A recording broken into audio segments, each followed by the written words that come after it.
Glad you're so excited to see me today. Alrighty. Good afternoon, everybody, and happy Monday. Let's get to it, and we'll begin with a few scheduling announcements today. President Trump will be hosting the Canadian Prime Minister Mark Carney tomorrow for a working meeting here at the White House. On Thursday, the president will host his 8th cabinet meeting alongside his incredible team. Also on Thursday afternoon, President Trump will host the president of Finland, Alexander Stubb, for a working meeting here at the White House. The president also wanted me to relay his congratulations to Japan for electing their next prime minister, a highly respected person who also happens to be the first female to hold the position for our great ally. While President Trump continues to negotiate peace deals, meets with world leaders, and celebrates the 250th birthday of our United States Navy, as you saw he and the First Lady do just yesterday, Democrats, unfortunately, are continuing to play political games. And we are now in day 6 of the Democrat federal government shutdown. Millions of American federal workers are under enormous financial stress as a result, wondering how they will pay their bills and take care of their families. If the Democrats do not vote to open the government tonight, federal workers will not receive their next full paycheck. Additionally, the special supplemental nutrition program for women, infants, and children will run out of federal money very soon. This program provides vouchers to buy infant formula, fresh fruits and vegetables, and other healthy foods for low-income families. It can be easily fully funded if Democrats simply vote tonight to reopen the government. Also, our incredible military service members who risk their lives to preserve and defend our country are now working without pay and will miss their next paychecks if this Democrat shutdown does not end tonight. The Republican-backed clean and nonpartisan funding bill fully funds this important food aid program, gets our troops paid, and reopens the government. So all of this begs the question, what is the Democrat ongoing shutdown truly about? The sad truth, we believe, is that the Democrats intentionally shut down the government and are inflicting this pain on American citizens to try and demand free health care for illegal aliens. Of course, this is an indefensible and truly radical policy to be in favor of, let alone to use as the primary reason to shut down the United States government. So the Democrats and their allies are desperately lying about their true motivations. We have to set the record straight with the facts so the American people understand what's really at play here. House Republicans passed a clean and nonpartisan funding bill to keep the government open and ensure our troops and other hardworking Americans are paid. Every single House Democrat except one voted against this clean and nonpartisan funding bill. Senate Republicans have subsequently tried to pass this same clean funding bill 4 separate times, and they will do so again tonight, to fully pass it to be sent to the president's desk for signature. And the president is ready to sign this bill to reopen the government as soon as it is sent to his desk. Yet every single Senate Democrat except 3 have voted against this clean and nonpartisan funding bill. The Democrats' current position is that the only way the American government can reopen is if illegal aliens can get free health care. Don't take my word for it, just look at what's inside of the Democrats' proposal to reopen the government. Their funding proposal would result in nearly $200 billion spent on health care for illegal aliens and other non-citizens over the next decade. To put this in perspective, $200 billion is enough money to fund the entire children's health insurance program, which provides health insurance to low-income children and women. Under the Democrats' proposal, the millions of illegal aliens who improperly were granted asylum and paroled under the Biden administration would once again be allowed to receive Medicaid benefits. It does not end there. The Democrat proposal would also require Medicaid to pay more for emergency care provided to illegal aliens than it does for American patients who are disabled, elderly, or children. When someone shows you who they are, believe them. The Democrat Party has unfortunately closed our government, costing Americans their jobs, threatening our military readiness, harming our economy, and causing chaos, all to help the illegals who broke into our country. Instead of holding illegal aliens accountable and removing them from our country, which is what this administration is trying to do every day, the Democrats want to give them the free benefits paid for by the American taxpayer. Democrats in 2025 are for illegal aliens first and Americans last. This is the reality we are unfortunately facing right now in Washington, D.C. President Trump and Republicans will not give in to these radical demands. The president and Republicans have a sacred responsibility to serve and protect the interests of their constituents, the American people. That's why we are backing a clean and nonpartisan funding bill with no strings attached to reopen the government. Democrats should do what they did 13 separate times under Joe Biden and vote for this exact same type of funding bill. Now the Senate will vote tonight for the 5th time to reopen the government on the 6th day of this shutdown. All we need are an additional 5 Democrat senators to end this madness and vote for the clean funding bill to reopen the government. If you are an American watching at home right now, call your Democrat senators and tell them to do the right thing and end this shutdown. With that, I will take your questions. Here in our new media seat today, we have Elizabeth Mitchell from the Daily Signal. Elizabeth, thanks for being here, and please kick us off. Thank you for having me. I have 2 questions. First, President Trump told reporters yesterday that firings of federal employees are taking place right now. In which departments have people already been fired from their federal jobs due to the shutdown? The president was referring to the hundreds of thousands of federal workers who have been furloughed as a result of this federal government shutdown, both here at the White House and across the entire federal government, at agencies across the board. There are federal workers who are staying home. Many of them work in the White House. You know them.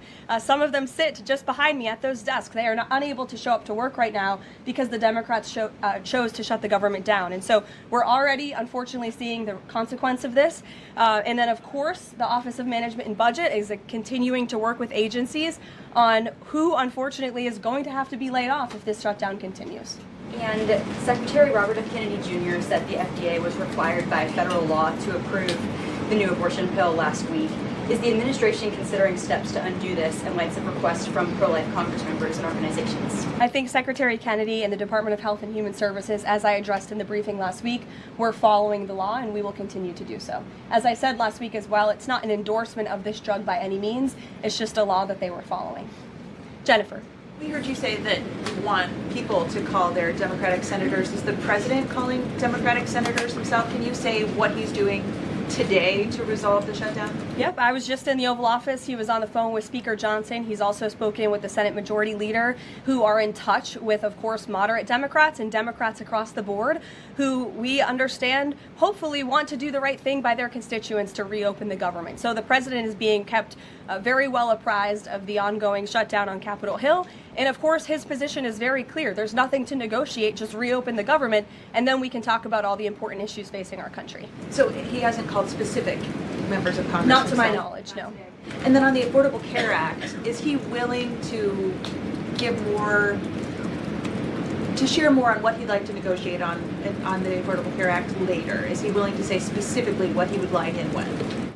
But look, the president is definitely committed to fixing and improving our healthcare system. You saw it again last week when he had one of the largest pharmaceutical companies in the world coming into the Oval Office and promising to lower drug prices by 200, 300, 100% in many cases for various types of drugs for American patients. That is a huge fix to a broken system that has been ripping off the American people for far too long. So the president's very committed to this. But right now, we need to reopen the federal government, and the president is remaining very firm in that position. Catherine. If the vote fails in the Senate today to reopen the government, would that trigger layoffs? Look, again, we hope that the vote will not fail because this administration wants to reopen the government. We don't want to see people laid off. But unfortunately, if this shutdown continues, layoffs are going to be an unfortunate consequence of that. Is there a timing for when that would happen? Well, look, we'll see how the vote goes tonight. And can you confirm, is the White House floating a proposal to cap Obamacare subsidies by denying them to new enrollees? I have not seen a proposal like that. Emily. Thanks, Caroline. The president said yesterday he was considering a phase 2 approach to Venezuela. Is the president considering U.S. boots on the ground or any kind of support of overthrowing Maduro? I won't get into any specific proposals that are being considered by the president and his national security team, but I think we've been pretty transparent and clear in the administration's view of the illegitimate Maduro regime, and the president has taken very unprecedented, tough action to end the illegal trafficking of illicit drugs into our country from Maduro's illegitimate regime. Karoline. Danny, go ahead. Thanks, Caroline. The French government has collapsed again for the fourth time in a year. And I was just wondering if there's any concern in the White House about the kind of ongoing political crisis there. Any thought about whether the President Trump's good friend, President Macron, should either call elections or even resign over that? Well, I can tell you the White House and the National Security Council are very much aware of this situation, but I think it would be imprudent of me to weigh in on French internal politics from the podium, so I will reserve comment on that. Behind you, yes. What is President Trump's expectations for talks today and I guess this week in Egypt? And is there a new timeline that the president is giving all sides to reach an agreement? Yes, there are technical talks happening right now in Egypt amongst Special Envoy Witkoff and Mr. Kushner, as well as the respective parties from all sides. What we saw take place on Friday, and I have not commented on that from the podium yet, is truly remarkable. You've seen all sides of this conflict agree that this war needs to end and agree to the 20-point framework that President Trump proposed. It's an incredible achievement, and the administration is working very hard to move the ball forward as quickly as we can. The president wants to see a ceasefire. He wants to see the hostages released, and the technical teams are discussing that as we speak to ensure that the environment is perfect to release those hostages. They're going over the lists of both the Israeli hostages and also the political prisoners who will be released, and those talks are underway, and the president is very much on the ball and is being apprised of this situation. The president had given a Sunday evening deadline. Obviously, the negotiations have extended that, I imagine. What is that new deadline? Does the president have a time frame in mind to see this phase implemented? Well, the Sunday evening deadline was to hear back from Hamas on the proposal one way or another. And of course, on Friday, Hamas put out a very clear statement in the president's view that they accept the president's framework, and that's why those technical talks are now underway. But again, we want to move very quickly on this, and the president wants to see the hostages released as soon as possible. Steve. How long do you expect those technical talks to last, Caroline? I don't want to draw a red line up here, Steve. Of course, it's very important, as I just mentioned, that we get this done quickly. That's how the president's team feels, so we can get some momentum, get the hostages out, and then move to the next part of this, which is really ensuring that we can create a lasting and durable peace in Gaza and ensure that Gaza is a place that no longer threatens the security of Israel or the United States. What do you expect to be on the agenda for the president's meeting with the Prime Minister of Canada tomorrow? I'm sure trade will be a topic of discussion tomorrow and all of the other issues that are facing both Canada and the United States. I know the president looks forward to having that discussion with Carney in the Oval Office. Caitlin. Thanks, Caroline. I have two questions. On the layoff of federal workers, potentially, the president said yesterday that Democrats will be to blame if federal workers lose their jobs. Historically, though, in past shutdowns, workers have been furloughed, but they have not been laid off en masse. So wouldn't that be the president's call to lay people off? As I've said repeatedly, Caitlin, this conversation about layoffs would not be happening right now if the Democrats did not vote to shut the government down. And as I also said last briefing as well, we are $37 trillion in debt, and the government is not receiving any cash. So someone has to look at the balance sheet and be good stewards of the American taxpayer dollar. And layoffs are an unfortunate consequence of that. Term, for example. Well, as I'm telling you now, this administration is focusing on checking the balance sheet and ensuring we're doing the right thing by the American taxpayer. And again, these conversations about layoffs would not be happening in the White House today if not for the Democrat shutdown. And they have a choice to change that. They have another opportunity tonight to do the right thing to reopen the government. Joey. Judge over the weekend. Sorry, my second question. A federal judge over the weekend that the president had appointed to the bench in his first term in office basically argued that he could not deploy other states' National Guards to Portland. Basically said that it was untethered, his argument, to what is actually happening on the ground. Which local officials in Portland have said that the National Guard is needed there? With all due respect to that judge, I think her opinion is untethered in reality and in the law. The president is using his authority as Commander-in-Chief, U.S. Code 12406, which clearly states that the president has the right to call up the National Guard in cases where he deems it's appropriate. And if you look at what has happened in Portland, Oregon, for more than 100 nights, I was talking to our law enforcement team about it this morning, for more than 100 days, night after night after night, the ICE facility has been really under siege by these anarchists outside. They have been disrespecting law enforcement. They've been inciting violence. We saw, again, a guillotine rolled out in front of this federal building. And so the president wants to ensure that our federal buildings and our assets are protected. And that's exactly what he's trying to do. And ultimately, in the case in Los Angeles, that judge ruled in the Ninth Circuit, that panel of judges ruled that those troops could remain and that the president was well within his authority to do so. So we are appealing that decision. As you know, we expect a hearing on it pretty quickly, and we're very confident in the president's legal authority to do this, and we're very confident we will win on the merits of the law. But no local officials that you can point to that have said we need the National Guard? Because I spoke to the police chief of Portland last week. He said that the president's claims just don't match up with what's happening on the ground. I would encourage you as a reporter to go on the ground and to take a look at it for yourself, because there's been many members of the press, not press in this room, but independent journalists, some of whom we'll be inviting to the White House very soon to share their stories, because they have been in the middle of these riots and they have witnessed the anarchy that is taking place night after night. It's on video. You should play it on your show. You have a great opportunity in prime time on CNN to show your audience. Yeah, but you're probably talking to partisan Democrat officials who are opposed to everything this president does. You should also ask the people who live in Portland. We've actually heard from many members of the community who have said that this is complete civil disobedience. It's a mess. It's been loud. It's been troubling for neighbors in the community who are just trying to live peacefully. And these people are not there to peacefully protest. They are there to cause mayhem and havoc. Yeah, Karoline. Stephen, go ahead. Thank you, Karoline. Two questions. First, do you have a reaction to reports that thousands of Cuban troops are deployed alongside Russia fighting in Ukraine? And on a very different matter, the president last week floated in an interview with our colleague Daniel from One America a rebate for tariffs of up to $2,000 per person. Is that plan contingent on the Supreme Court's upcoming ruling on the legality of the tariffs? And is the White House preparing for legislation to make that happen? Sure. On the first point, I have not seen that report, Stephen, but I'll check in with our national security team after this and we'll get you an update. To your second point about the tariff rebates, I think it's an idea that the president has discussed and floated with his team of advisors, but no decision has been firmly made at this point in time. Why don't we go to the back? Owen. Good afternoon. Good afternoon. A few days ago, President Trump demanded Jay Jones of Virginia get out of the race for condoning political violence in a text message against a Republican politician a few years ago. He hasn't left the race. He hasn't dropped out. What's the president's reaction?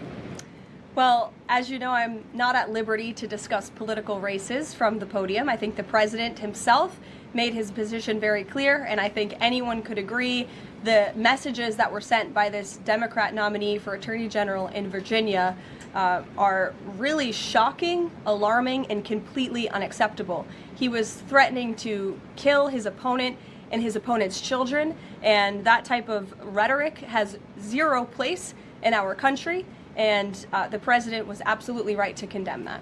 One more, please. Sure, go ahead. Thank you. The Democrats have questioned and scrutinized the president's comments about using potentially the military, American cities, as training grounds for the military. And when you look at Portland, Chicago, local and state officials say that their local law enforcement is able to handle the situations, these protests on the ground. The president says that Portland is burning, using that as justification for the National Guard in Portland. But when you look here in Washington, D.C., the president just last week said it is now a completely safe city, and there are still National Guard members on the streets that are not involved in ICE activities. Can you provide the justification for the White House here in Washington, D.C., why the National Guard members continue to be out on the streets? Because Washington, D.C. has invited the National Guard here. Why? Because the mayor is doing the right thing, unlike mayors in other cities like Portland, as Caitlin and others have pointed out, who refuse to see that there are positive results from when local law enforcement works with federal law enforcement to do the right thing on behalf of their citizens. And Washington, D.C. is no doubt a safer city right now today than it was a few months ago when President Trump started this initiative to make D.C. safe again. And the National Guard is still here because the president and the mayor agree that it's a good thing for the city. Just like you're seeing in Memphis, for instance. We'll have National Guard deployed to Memphis. We have federal agents who are on the ground working with state and local law enforcement. The state police in Tennessee are part of this effort. The local metropolitan police in Memphis are part of this effort. State and local law enforcement and federal law enforcement should be working together. And it's a shame that we see in some cities across the country that their mayors are just simply refusing to cooperate because they don't like Donald Trump. And that's what this boils down to. And I don't think any American would disagree that Chicago needs more law enforcement reinforcements, that they need more resources. Look at this headline from over the weekend. At least 30 people shot during the weekend in Democrat-run Chicago. 5 of them were killed in one weekend. This is completely unacceptable, and the president wants to make American cities safer, and he's willing to work with anyone to do it. If the courts allow you to ultimately send in the National Guard into Chicago and Portland, do Democrats not have reason to be concerned that there are long-term plans by this administration to keep U.S. military or the National Guard in American cities, like what we're seeing here in Washington? Why should they be concerned about the federal government offering help to make their cities a safer place? They should be concerned about this. They should be concerned about the fact that people in their cities right now are being gunned down every single night. And the president, all he's trying to do is fix it. And there has been a complete smear campaign by the Democrats and the media, quite frankly. I was reading Political Playbook this morning, one of the most inside the Beltway newsletters you can find. And you guys are framing this like the president wants to take over the American cities with the military. The president wants to help these local leaders who have been completely ineffective in securing their own cities. And we have already seen there's a positive formula for that. Look at Washington, D.C. The murder rate has declined significantly. Our streets are safer. People who live here feel safer. All of you in this room, I know you do, you just won't admit it. And it's a proven system that works, and the president wants to make America's cities safe again. And I don't think there's anything wrong with that. Michael. Thank you, Karoline. 2 questions, if I may. Because the mayor wants them. Michael. These talks in Egypt, if Hamas does agree to relinquish power and give it up, cede power to this transitional technocratic government, if that does happen, would the Trump administration then recognize a Palestinian state? Look, I don't want to get ahead of the technical talks right now, Michael. They're extremely sensitive. They're taking place, again, as we speak, and there's a lot of, there's many things to discuss, of course. This is hopefully we expect and we hope going to be one of the greatest peace deals this world has ever seen. And the Trump administration is working diligently and working very hard to get there. And as I said, Friday, all terms agreed. We have the Arab countries who are working with us. Of course, Israel has been incredible in cooperating with the president's plan and agreeing to it. And we're very hopeful, and we expect that to continue. You tweeted about this over the Go ahead. weekend. Thank you. I was going to you in the blue shirt and tie. Oh, thank you, yes, Karoline. you're welcome. The Daily Mail. Today, the Supreme Court declined to hear Ghislaine Maxwell's appeal. Will Trump rule out granting her clemency? Is that something the White House is considering? It's not something I've heard discussed, and we don't comment on clemency requests that may or may not have been made, but I'm certainly not tracking that one at this point in time. Karoline. Jordan, go ahead. Thank you, Karoline. So we're talking about these radical groups in Portland and Chicago. I know the president has spoken about potentially going after George Soros with RICO charges and for funding all of this violence. Has there been any update on that? And also, is the administration looking into the other nonprofits, maybe taking away their 501c3 status for funding this violence? And one more question. Sure. The financial backing of these groups, particularly Antifa, is certainly something the administration is looking into aggressively. And the federal government has never really been mobilized or tasked with doing that. So we're kind of kickstarting that into gear. The FBI is working on it alongside the White House's Homeland Security Task Force. We have our intelligence community looking into this as well. And even the Secretary of Treasury is involved with these matters since they are financial in nature. And we will continue to get to the bottom of who is funding these organizations in this organized anarchy against our country and our government. It's a question the American people have been begging the answer for many years, and we're committed to uncovering it. And when we do, I'm sure you'll be one of the first people to know. Separately, Caroline. Thank you. So Gaza, under the president's plan, is going to be governed by a transitional governance of a technocratic, apolitical Palestinian committee made up of qualified Palestinians and international experts. Now, given how radicalized the Palestinian population is in Gaza and in the West Bank, can you offer some insight or guidance into who are some of these Palestinians that are going to be considered for leadership roles in Gaza, and where you're going to be finding them, and do you have any names? We're not quite there yet, Jonathan.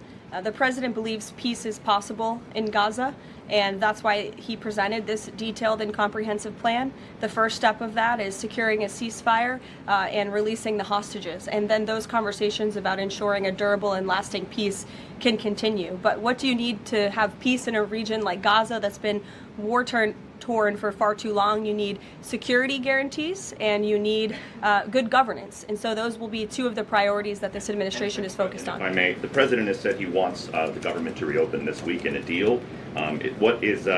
What's going to happen by the end of the week if there's no deal? What's the White House prepared to do? With no deal with what? To reopen the government. Look, as I said, unfortunately, there's going to be a lot of pain inflicted. There already is on the American public, on our troops who are not being paid, again, on women and young children who depend on critical food assistance. We hate to see this. And in fact, the Office of Management and Budget is trying to do everything they can to find funds to get out the door for these vulnerable populations in our country. Again, we shouldn't be having to do that. The Democrats have a chance to change course tonight. I believe the vote's taking place at 6:30, and we urge Democrat senators to vote to reopen the government and to do the right thing. Thanks, guys.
Glad you're so excited to see me today.